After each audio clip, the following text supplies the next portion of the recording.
The island of Roatan, a spectacular marine park.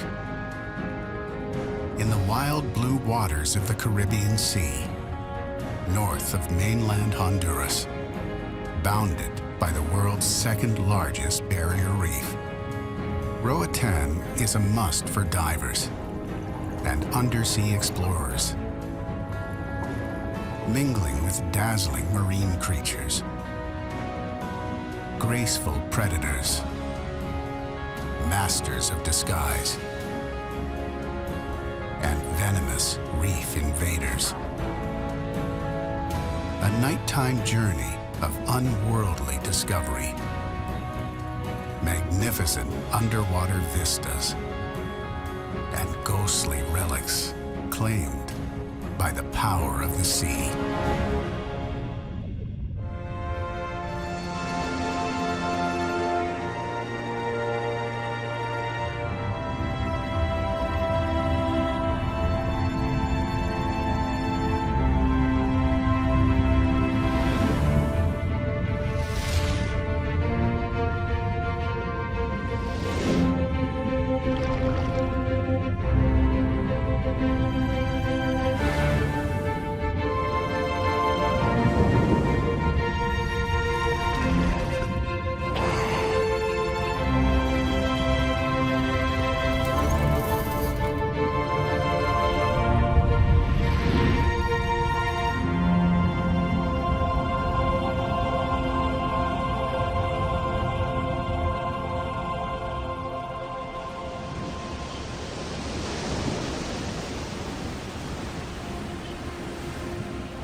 The island of Roatan, a haven of unbridled natural beauty.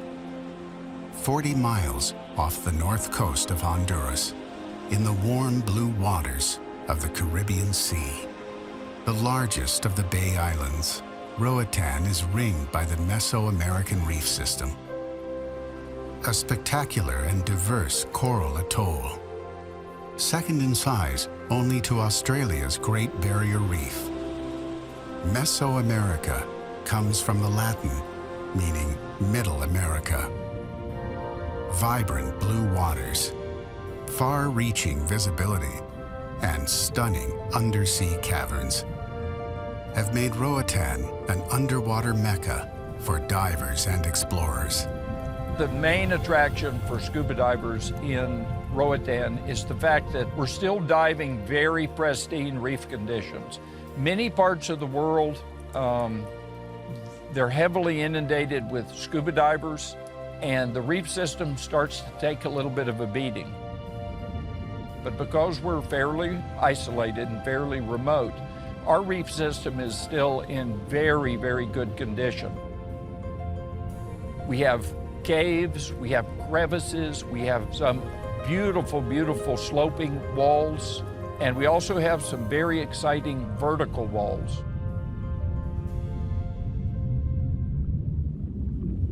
Currents colliding with the reef surge upward, carrying cold, nutrient-rich water to the surface. These nutrients fertilize the sunlit waters, creating a bloom of plankton, the microscopic marine plants and creatures that support the entire oceanic food chain. Roatan's vivid coral forests gleam with tropical fish, feasting on billions of plankton.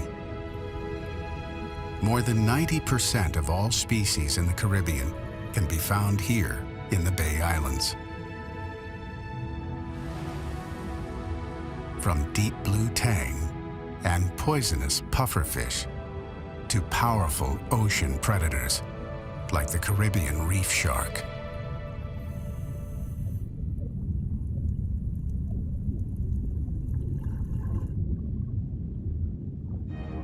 But beyond the flourishing marine life and magnificent drowned cliffs, one of Roatan's most mysterious sights lies beneath its deep blue waters. A ghost ship, 145 feet long, rests in a sandy Caribbean grave, 50 feet below the surface. The wreck of the Prince Albert. Within 10 minutes of your dive, you're right next to a huge wreck that's only in 65 feet of water. And I've heard people say in a lot of places, you know, wrecks, you have to go so deep. This is one of the most pristine, shallowest wrecks you'll find on the island. In the early 1980s, the Prince Albert arrived in Roatan from Nicaragua, carrying war refugees. The ship was abandoned and fell into disrepair. The founder of a local dive shop saw an opportunity to attract more dive tourists to Roatan. And the ship was intentionally sunk as an artificial reef more than 30 years ago. The Prince Albert was the first of many ships in the Bay Islands to be used as a man-made reef. A properly prepared shipwreck or a properly prepared item that's sunk in the water can really become a habitat for many species. The wreck of the Prince Albert is a perfect example. A beautiful, vibrant, healthy reef system growing on a wreck in shallow waters.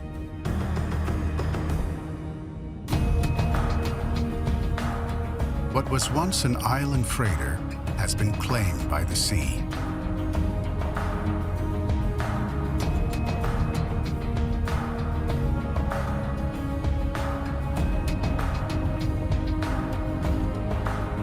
Sprouting with lush sea fans, the Prince Albert has morphed into its own ecosystem, a vibrant habitat for an abundance of marine life.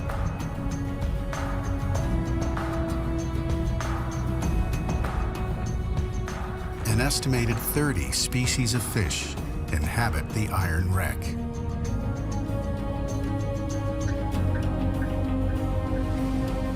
A small shoal of cardinal fish whipped through the belly of the ship.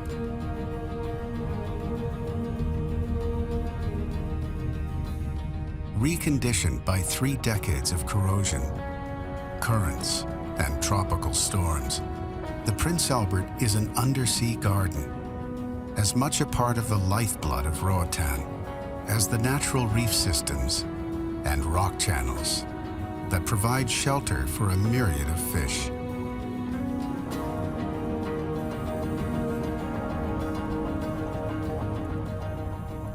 Off the bow of the Prince Albert lies another ghostly relic, the empty shell of a sunken Second World War DC-3 aircraft. In 1990, the plane was wrecked after skidding off the runway at Roatan Airport. Like the Prince Albert, the plane was sunk intentionally as an artificial reef. Willowy sea fans, anchored to the wreck, spread out their tentacles to snare plankton floating in the current. Like the Prince Albert, this pallid and skeletal aircraft harbors a wide range of marine creatures. Striped sergeant majors lay their eggs, as many as 200,000 inside the wreck, and forcefully protect them from potential predators.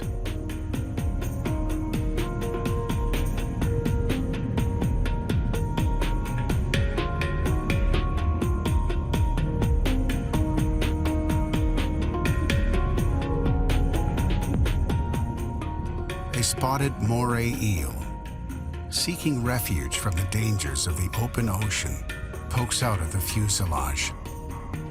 The eel's flattened body is specifically designed to retreat into tight spaces. Morays are always moving their mouth, always opening and shutting their mouth. They do that constantly because they need to oxygenate their bodies, and that's how they do it. If they're not free swimming, then they still need the salt water circulating through their gills so they can oxygenate their bodies. The spotted moray feeds primarily on small fish and crustaceans, Like the deadly creature in the Alien films, morays have two sets of jaws. The first closes on unwary prey, snaring them with sharp, backward-pointing teeth.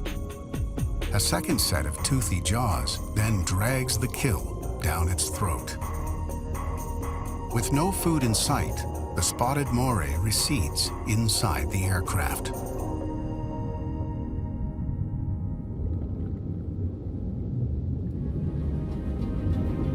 The ashen wreckage of the DC-3 is home to even stranger predators.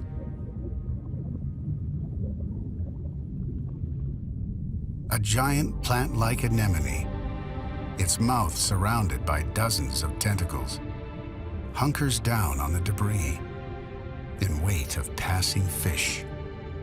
Prey is paralyzed by toxins in the anemone's tentacles, then swiftly carried to the mouth, where it is swallowed whole. Farther along the wreck, another ocean predator cruises slowly through the shallow water. The grouper.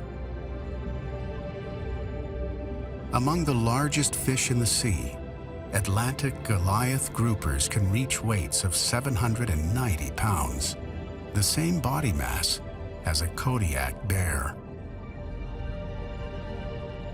But this grouper is not here to eat.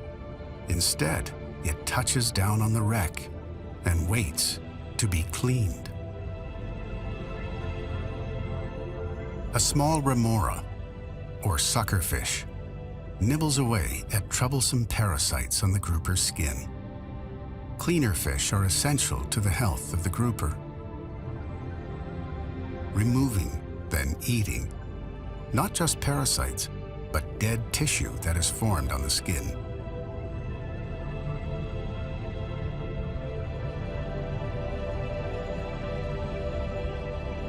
Beyond Roatan's dreamlike wrecks, a powerful predator, more imposing than the grouper, lurks in the clear blue water. You know, a lot of people mistakenly think that the Bay Islands of Honduras does not have an active shark population. We actually have a significant number of sharks around the island.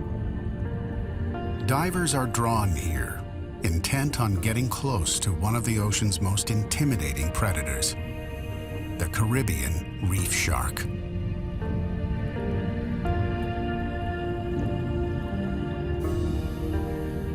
As the name suggests, Caribbean reef sharks are largely found near the edges of coral reefs, in coastal waters no deeper than 100 feet.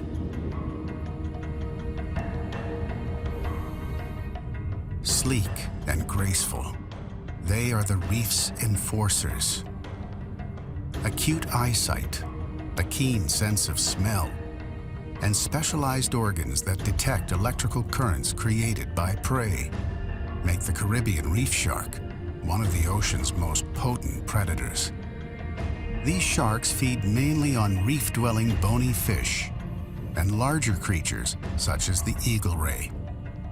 Prey is seized by a quick snap of the shark's crushing jaw, then finished off by sharp, serrated teeth.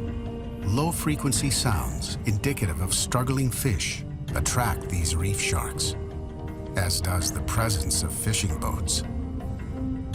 Local fishermen know for a fact that the sharks have been here forever because you rarely catch a fish and get it back on board because a shark will eat it. Though dangerous predators, reef sharks rarely attack humans. When threatened or cornered, the shark dips its pectoral fins and makes short, sharp turns in the water, an archetypal display of aggression.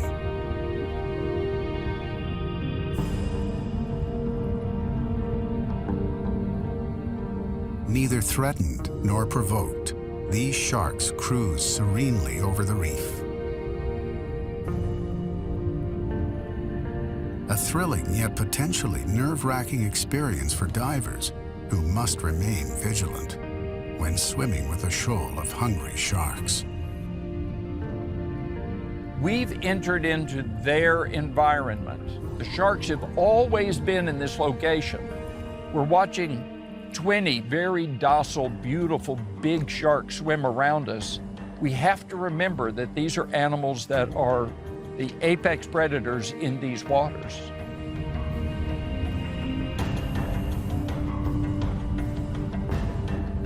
But even an apex predator is not immune to the shark sucker, or remora. Attached to the shark by a suction cup on top of its head, the remora appears to be a parasite, though it actually picks parasites from the shark and feeds on scraps of food left behind by the host. What they're doing is they're literally saving their energy by hooking on and taking a little ride with the shark. And then any little piece of food that falls out of the shark's mouth, the remora run over there and they eat it up as fast as they can, and then they hook back on. Ancient creatures that predate even the dinosaurs, sharks evolved about 450 million years ago. Yet their survival has become threatened in just a matter of decades. An estimated 70 million sharks are killed each year, caught accidentally in fishing lines, killed illegally to meet the demand for shark fins, and hunted senselessly as trophies. 1/3 of shark species are threatened with extinction.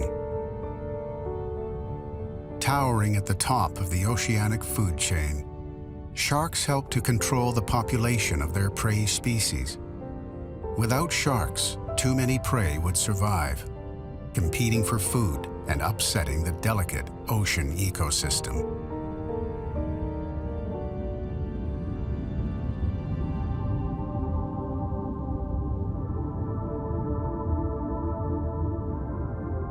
Here in Roatan, a single voracious predator has already disrupted the fragile balance of life on the reef. A venomous lionfish, its ornate pectoral fins rippling in the current, clings to the coral-encrusted reef. Lionfish are native to the Pacific and Indian Oceans. Here in the tropical Atlantic, they are an invasive species, accidentally introduced to these waters more than 20 years ago. With few natural predators and high reproductive rates, lionfish populations have exploded in the clear waters off Honduras. Lionfish are everywhere. We see them in shallow areas. We see them as deep as 100, 200 feet of water. And I think they're here to stay. They're known for their voracious appetite. They don't stop eating. They're constantly eating down there. Non-selective eaters, lionfish have been known to consume as many as 50 different species of fish, ambushing and cornering prey with their long pectoral fins. As their population grows exponentially, lionfish threaten the survival of native species, like grouper and snapper, as well as the small grazing fish that prevent algae and seaweed from overrunning the reef.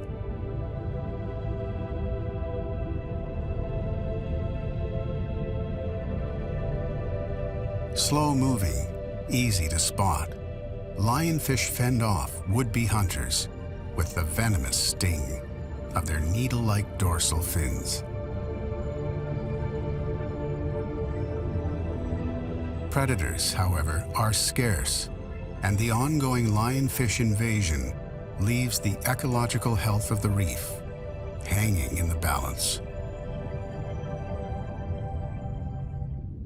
It is the largest barrier reef in the Western Hemisphere, the Mesoamerican Reef. stretching nearly 700 miles from the northern tip of Mexico's Yucatan Peninsula, south to the Honduran Bay Islands.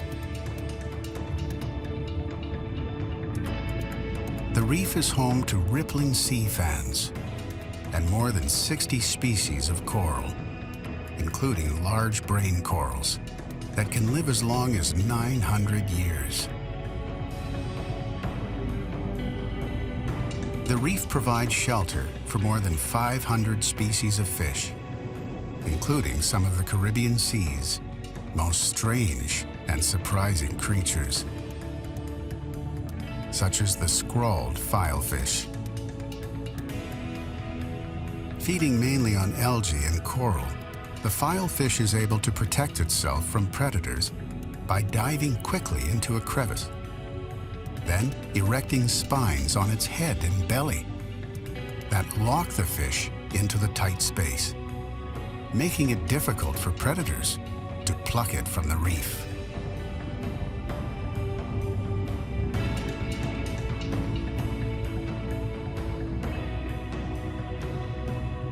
With a whip of its broom-like tail, the filefish is gone. An inflatable porcupine fish, able to more than double its size by taking in air and water, maneuvers over the coral bed.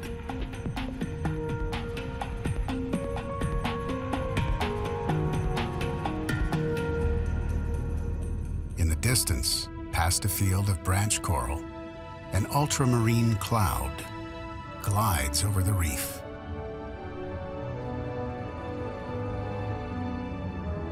Blue tang, in search of algae, which is ripped from the coral by sharp teeth.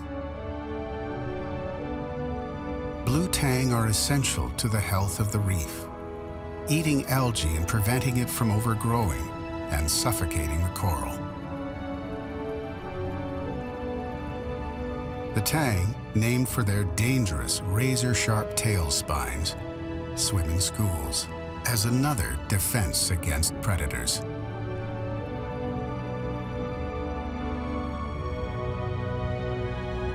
A thick and compact school, swimming in unison, will appear as a single large creature to a poor-sighted hunter. The more fish in the school, the more eyes there are to scan the reef for algae. And where there are blue tang, there are often trumpetfish. Shrewd hunters, trumpetfish follow the tang, seizing on the small fish, startled out of the reef by the swarming schools of tang. Hovering among the sea rods, the trumpetfish swims vertically with its head down to blend in with coral on the reef. Unsuspecting fish that venture too close are sucked into its waiting mouth. When the powerful mouth is fully extended, it resembles the bell of a trumpet.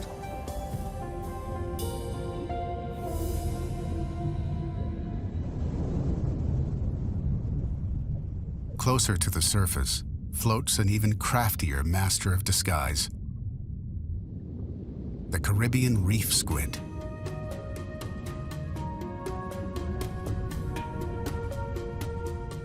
In a single heartbeat, reef squid are able to change color and pattern, to stalk prey, avoid predators, and warn off competitors.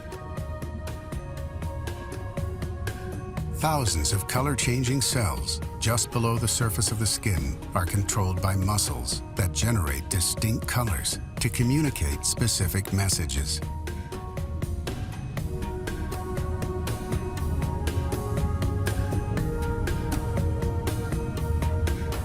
A male reef squid is able to turn red on one side to attract females and blue on the other to fend off a rival male.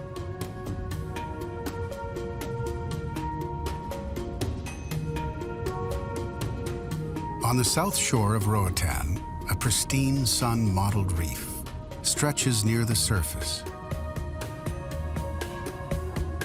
This is Tullio's Reef, named for a popular dive master, well known in these parts, and home to a bounty of marine creatures. A tiny cavern offers refuge to a Caribbean spiny lobster, its shell lined with hard protective spines. Though it lacks the crushing pincers of its clawed cousins, it waves menacing barbed antennae longer than its entire body to ward off potential predators.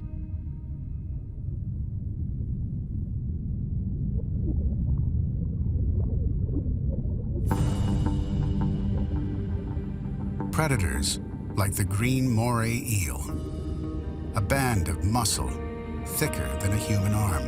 The eel slinks into the darkened reef. More than 7 feet long, the moray can stretch from floor to ceiling.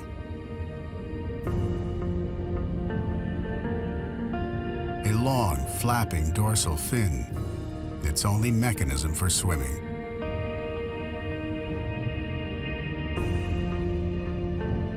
The eel spends its days hiding between rocks to seize unsuspecting fish and crustaceans in its devilish teeth. Green morays have a lot of teeth, and their teeth are facing like inwards, so when they grab something, it's gonna be very hard for that prey to get or to set free from their mouth. Once they catch a little fish, that little fish is done. Life on the reef is a constant search for food. A long snout seahorse, no larger than a human thumb, grips a gorgonian with its monkey-like tail. The slender body of the seahorse allows it to wriggle into small crevices in the reef, where it survives on larval shrimp and small crustaceans.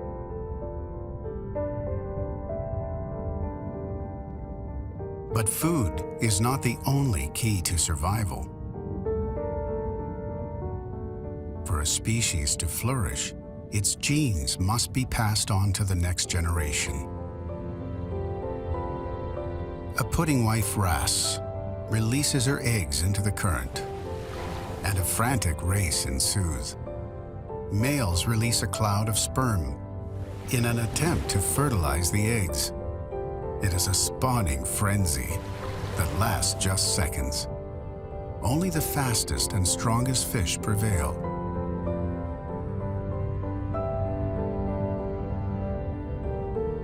Drifting along Roatan's warm currents is an ancient creature that has prevailed for more than 500 million years. Even though it has no brain, no bones, and no heart. The moon jellyfish, contracting its umbrella-like body to move up and down the water column. The moon jelly, like all jellyfish, has long, thin tentacles, capable of firing thousands of stinging cells to paralyze prey. The tentacles carry the stunned prey, mainly small fish and shrimp, to the moon jelly's mouth, located inside the smooth bag-like body. Though deadly to small marine creatures, the sting of the moon jelly has little effect on humans.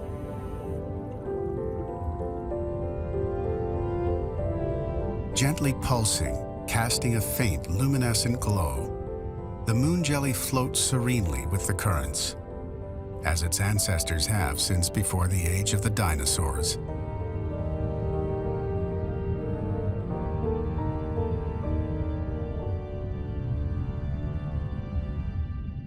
The Mesoamerican reef off the south shore of Honduras teems with life. But there is more to the reef than the hundreds of marine creatures that have made it their home.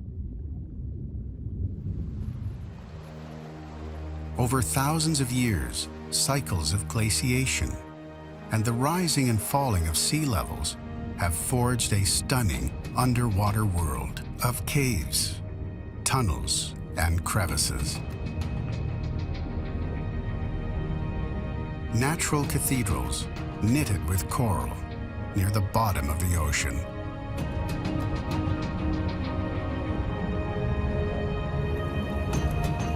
At Roatan, a spectacular geological formation has become a must for advanced divers seeking to explore the remnants of an ancient world, Kelvin's Crack.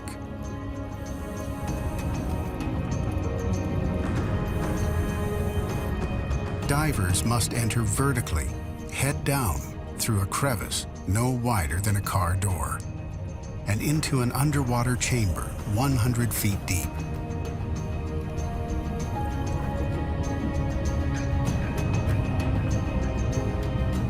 The crack is just 10 feet wide, and those that dive here must have good buoyancy control to avoid bumping into and damaging the fragile reef.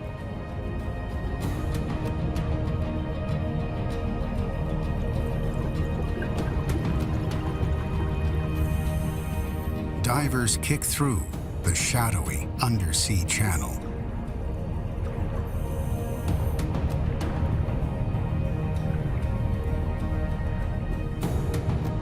Over thousands of years, the coral structure has continued to grow over the opening, creating an overhang of soft corals.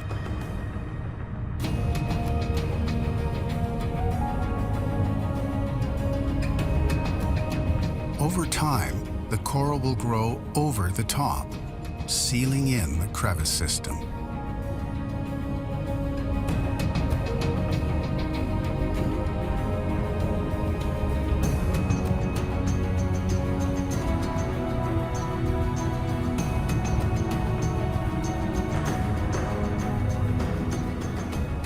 For now, light from the surface penetrates the chasm, a perfect harmony of sea and sky.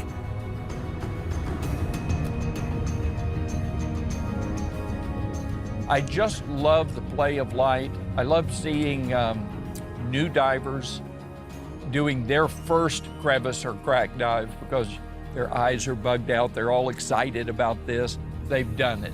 They've succeeded in diving Kelvin's Crack.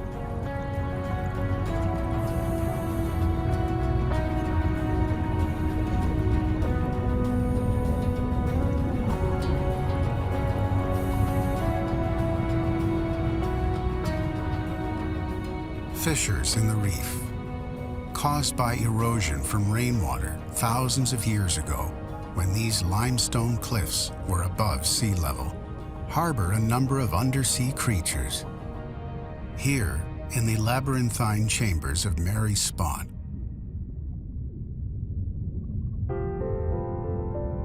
"100 feet below the surface, a channel-clinging crab fastens to a technicolor maze of coral.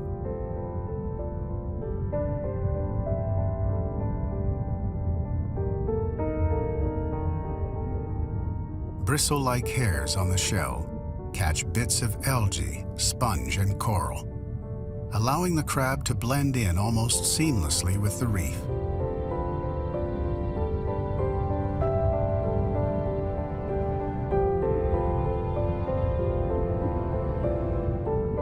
During the day, the channel-clinging crab hides out in tiny caves and under ledges, but soon it will be night, and the crab will emerge to forage for food.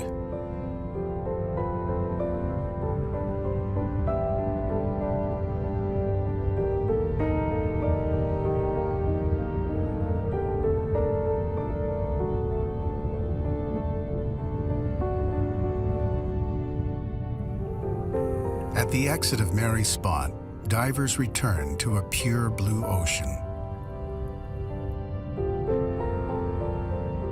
But as the sun descends on Roatan, a profound transformation unfolds in these crystal clear waters.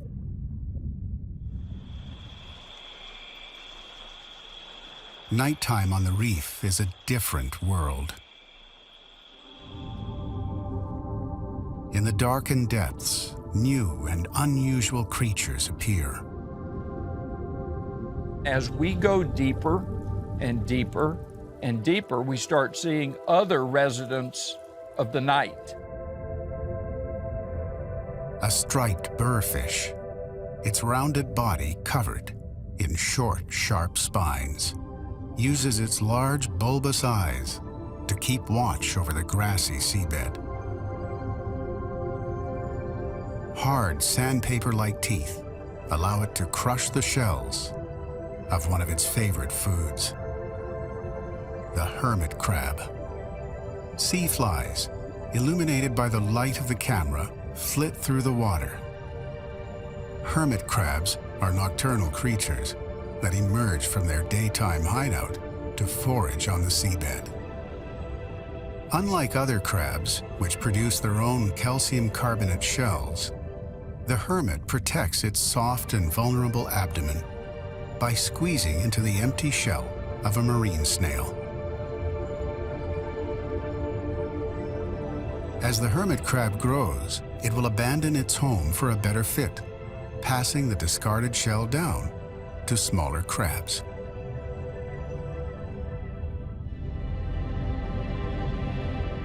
The hermit crab is an omnivorous scavenger, using its pincers to sift through sand as it searches for food.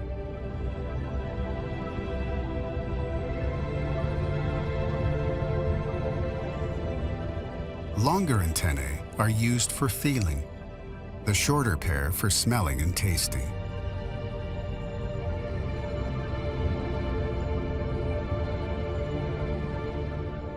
Hermits are known to form symbiotic relationships with sea anemones. The anemone will sit atop the crab, warding off predator fish with its toxic tentacles. In turn, the anemone gets a free ride and scraps of food left behind by the crab.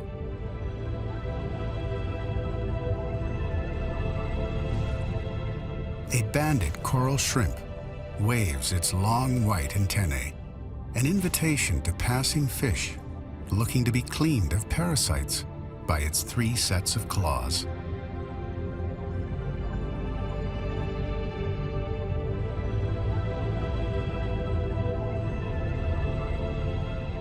At the wreck of the Prince Albert lies one of the ocean's most unusual creatures, the tiger-tail sea cucumber. Stretching more than 6 feet, the tiger tail is the largest sea cucumber in the western Atlantic.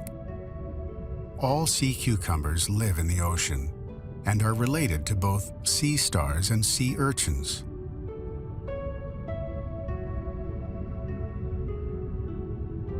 With no brain and no eyes, the tiger tail relies on a ring of neural tissue around its mouth to detect threats.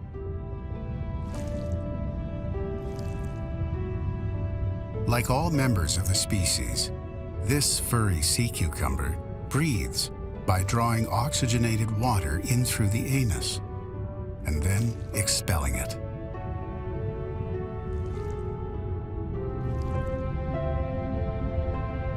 Sea cucumbers feed on algae, plankton, and decaying matter found in the sea, often sifting through sediment on the seabed for food.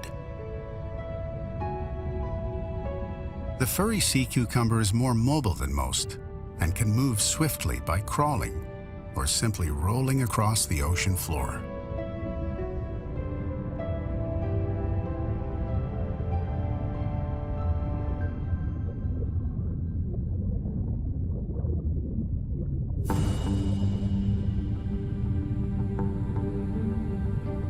Barely visible on the ocean floor, a camouflaged hunter lies in wait. The common octopus. One of the few creatures on Earth able to alter its appearance in a flash. Thousands of organs, controlled by nerves, form patterns, colors, and shapes on the skin that match the surrounding rocks and coral. They can change their color, their pattern with lightning speed. so fast that sometimes you can't believe it.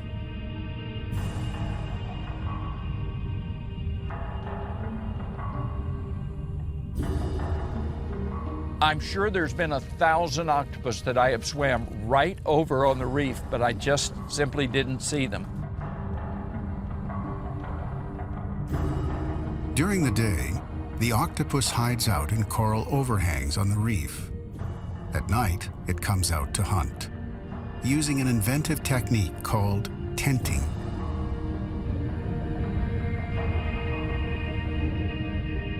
They form a tent with their 8 legs and the skin that is between those legs. They actually form a big tarp over a coral head, and the fish are startled and they swim up into this net that the octopus has created. And then he can pull his prey in and eat it, and they're usually eating it on the move.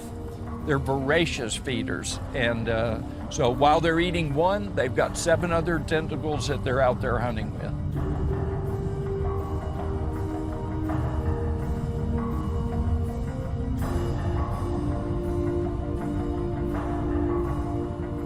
When catching prey, such as crabs and mollusks, the octopus grips them with powerful arms studded with suckers, then paralyzes them with nerve poison secreted in its saliva.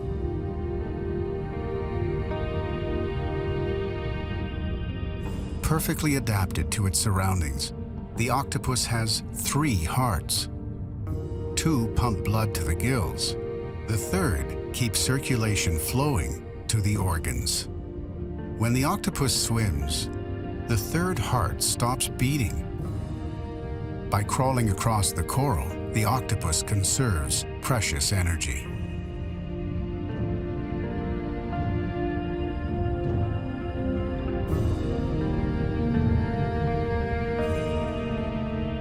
In the dark of night, the octopus squeezes, somewhat miraculously, into a tight crevice in the coral, finding a hiding place in the depths of Roatan's magnificent barrier reef, as its ancestors have for millions of years.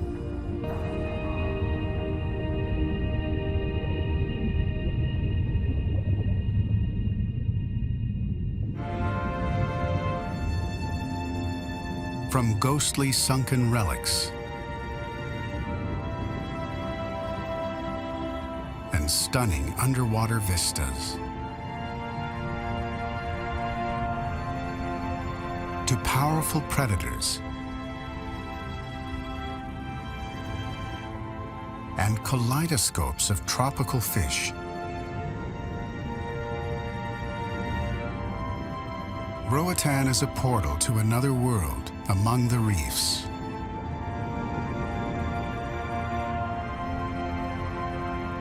And one of the many wonders of the Great Blue Wild.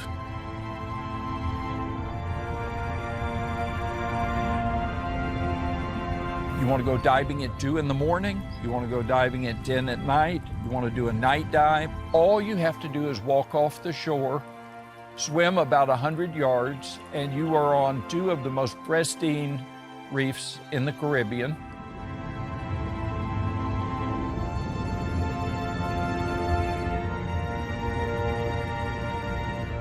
If you're talking about diving in the Bay Islands of Honduras, you're talking about the sort of variety that you might not find anywhere else in the Caribbean.